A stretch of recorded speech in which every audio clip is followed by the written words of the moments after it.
સ્વાગત છે તમારું એસઆર એજ્યુકેશનમાં। તો આજે દાખલા નંબર જે 42 નંબરનો છે એનું આપણે સોલ્યુશન કરીશું, બરાબર ને?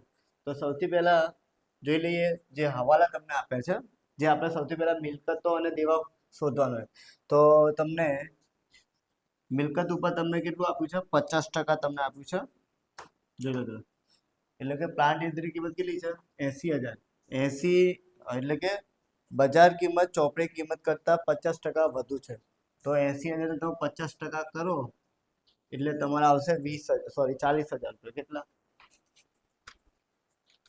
તો 80,000 ના આપણે 50% કરીએ તો 40,000 આવે। કેટલા આવે? 40,000। સમજી ગયા? ચલો ડન। એટલે આ લેવાના આપણે 1,20,000। સમજી ગયા? 80 અને 40 એટલે થાય 1,20,000। પછી આમાં એવું કીધું કે પ્લાન્ટ યંત્રોની ચોપડી કિંમત બજાર કિંમત કરતા વધુ છે। ચોપડી કિંમત એટલે ચોપડાની કિંમત વધુ છે બજાર કિંમત કરતા। જ્યારે આવું તમારે લખ્યું હોય ત્યાં શું કરવાનું તમારે કે 100 + 25 કરવાના। શું કરવાના? એટલે 125। એટલે આ જે રકમ તમને આપી છે ને એ 125 ની છે। કેટલાની? કેટલી છે? 80,000। કેટલી? 80,000। આપણે કેટલા લાવવાની હોય? 100 ની લાવવાની હોય। સમજી ગયા? તો 100 એ કેટલા? આવું કેમ કર્યું છે? કારણ અંદર એવું લખ્યું છે કે ચોપડે કિંમત બજાર કિંમત કરતા વધુ છે અને ઉપરમાં શું ફેર હતું કે બજાર કિંમત છે ને એટલે કે બજાર કિંમત વધુ હતી, આમાં ચોપડે કિંમત વધુ હોય। ચોપડે કિંમત લખ્યું તો તમારે એવું કરવાનું વધુ છે એટલે કે 100 ધાર લેવાનું। તો 100 માં કેટલા પ્લસ કરવાના? 25। સમજી ગયા? 25 એ 80,000 તો 100 એ કેટલા? તો 80,000 ગુણ્યા 100 ભાગ્યા 125 કરીએ। 80,000 ગુણ્યા 100 ભાગ્યા 125 એટલે 64,000 આવે। કેટલા આવે?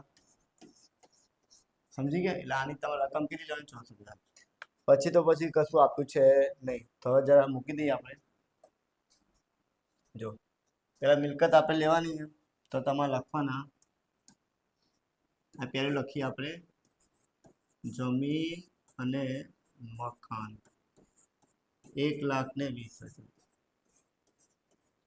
સમજી ગયા? 1,20,000 કેવી રીતે આવ્યા? બરોબર ને? એના પછી બીજું છે પ્લાન્ટ અને યંત્રો, એ તમારે લેવાના છે 64,000। ડન આટલું? એના પછી જોઈએ બીજી કઈ મિલકતો તમને આપી છે। બીજી મિલકતો તમને આપી છે બે છે। એક તો પ્રોવિડન્ટ ફંડમાં રોકાણ છે, આ તમારે લેવાનું નહીં કારણ કે આને કહેવાય બિન ધંધાકીય। શું કહેવાય? સમજી ગયા? તો હવે જે પ્રોવિડન્ટ ફંડ છે એ તમને આપ્યું છે કેટલું? 50,000। તો 50,000 મૂકી દઈએ। 3 નંબરમાં આવશે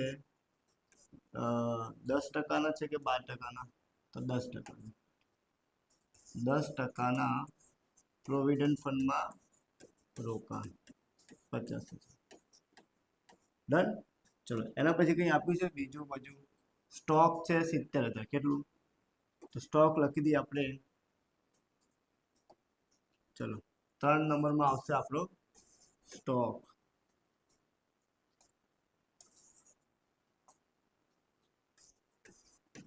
સ્ટોક એ તમને આપ્યું છે 70,000। ડન?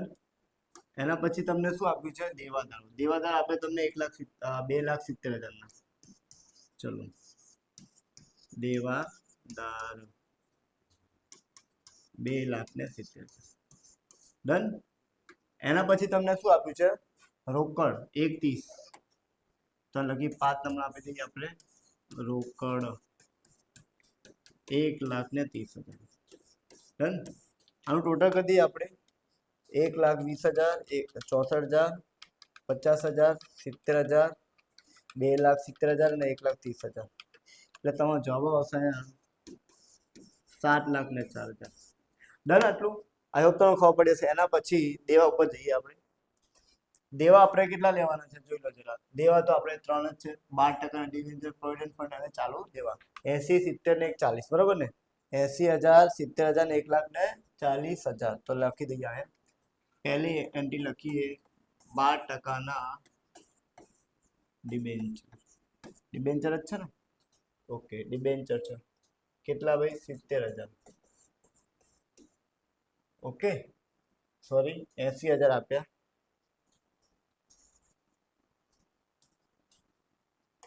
ચલો એના પછી તમારું આપ્યું છે 2 નંબરમાં શું છે? પ્રોવિડન્ટ ફંડ એ તમને આપ્યું છે 70,000 પ્રોવિડન્ટ ફંડ. ચલો પ્રોવિડન્ટ ફંડ સમજી ગયા 70,000. પછી 3 નંબરમાં આપ્યું છે ચાલુ દેવા 1,30,000. એટલું જ છે ને, જોઈ લઈએ. સોરી 1,70,000 170. ચલો 80,000 70,000 અને 1,70,000 બરાબર ને. 80,000 80 કેમ થઈ ગયું છે 1,40,000. ચલો 80,000 70,000 અને 1,40,000 તો આવશે તમારો 2,90,000. ડન. હવે મૂકી દઈએ આપણે જરા. ચલો અહીંયા પહેલેથી મૂકેલા જ છે. ચલો 7,04,000 માઇનસ 2,90,000 એટલે કેટલા આવશે તમારા 4,14,000. ઓકે. અને પછી તમારે પ્રેફરન્સ શેર મૂડી માઇનસ કરવાની છે અંદર. એ તમને આપી છે, જો પ્રેફરન્સ શેર મૂડી તમને આપી છે 1,20,000. સમજી ગયા. ચલો 1,20,000 માઇનસ કરી દઈએ આમાંથી. એનું કીધું 4,14,000. એમાંથી માઇનસ કરીએ 4,14,000 માઇનસ 1,20,000. 4,14,000 માઇનસ 1,20,000 એટલે આવશે તમારું 2,94,000. પછી અપેક્ષિત વર્તન દર શોધવાનો છે તમારે.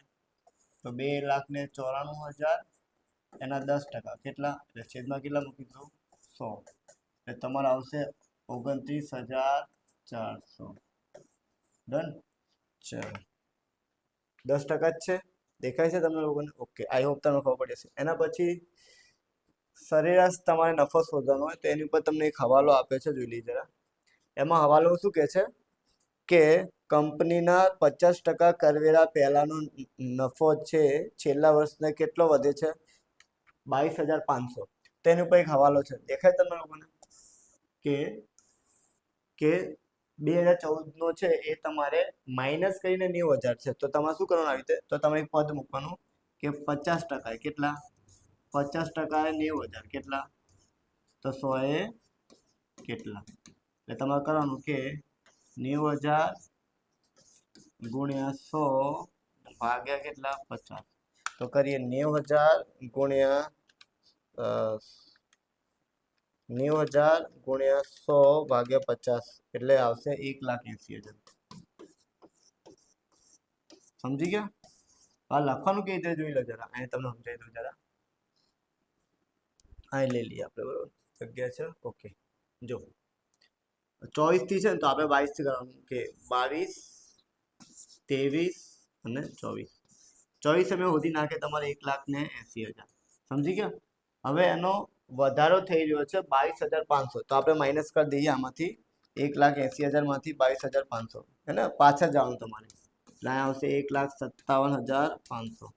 હજી આમાંથી માઇનસ કર્યું 22,500 એટલે તમારે આવશે 1,35,000. હવે શું કરવાનું છે? આ તો નફો થઈ ગયો આપણો. હવે ભાર તમારે આપવાનો 1 2 અને 3.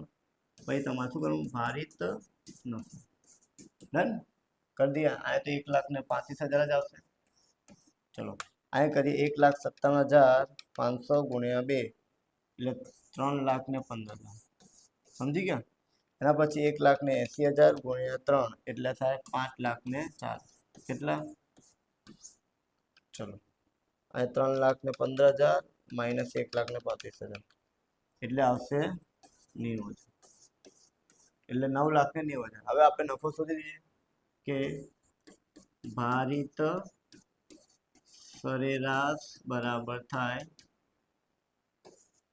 કુલ ભારિત નફો ભાગ્યા કુલ ભાર. સમજી ગયા?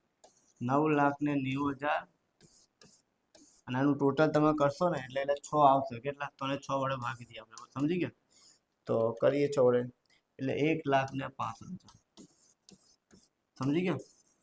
ચલો એટલે અહીંયા આપણે મૂકી દઈએ. અહીંયા મૂકું છું, બરોબર ને? 1,65,000 એમાંથી બિન ધંધાકીય રોકાણ તમારે માઇનસ કરવાના હોય છે. તો બિન ધંધાકીય રોકાણ શું આપે તમને જો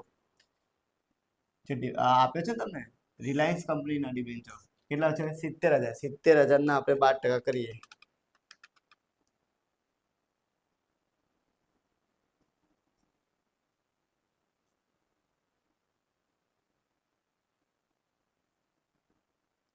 બિન ધંધાકીય રોકાણો એ તમને કેટલા આપે 70,000 ના આપે કેટલા છે 70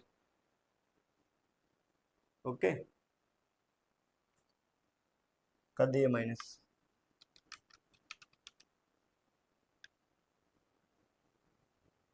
70,000 એના 12% એટલે 84 થાય કેટલા થાય એટલે આનું વ્યાજ તમારું થશે આ ક્યાંથી ખબર પડી તમે કે 70,000 એના 12% એટલે કેટલા થાય 8,400 તો હું માઇનસ કરું 1,65,000 માંથી એટલે કેટલા આવશે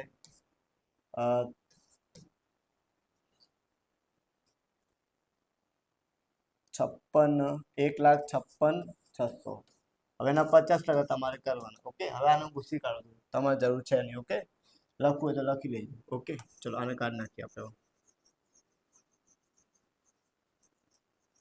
ચલો આના 50% તમે કરશો એટલે કેટલા આવશે જોઈ લઈએ આપણે 50% એટલે 78,300 માઇનસ કરશો ને એટલે 78,300 જ આવવાના સમજી ગયા એમાંથી તમારે કરવાનું પ્રેફરન્સ શેર ડિવિડન્ડ સમજી ગયા તો પ્રેફરન્સ શેર ડિવિડન્ડ ક્યાંથી લાવશું આપણે તો જો આજે તમને આપે છે ને 1,20,000 એના તમારે 12% કરવાના કેટલા કરવાના 12% તો કરી જોઈએ આપણે 1,20,000 ના 12% કર્યું ને તો આવશે 14,400 કેટલા 14,400 હવે માઇનસ કરી દઈએ આપણે 78,300 માઇનસ 14,400 એટલે આવશે 63,900 ડન આટલું ચલો આ તમારું થઈ ગયો સરેરાશ નફો હવે તમારે અહીં ઉપર લઈશું આપણે કે કેટલા 63,900 માઇનસ અપેક્ષિત નફો કરો શું કરવાનું તો અપેક્ષિત નફો તમે શોધો કેટલો 29,400 કેટલો તે આપણે માઇનસ કરી દઈએ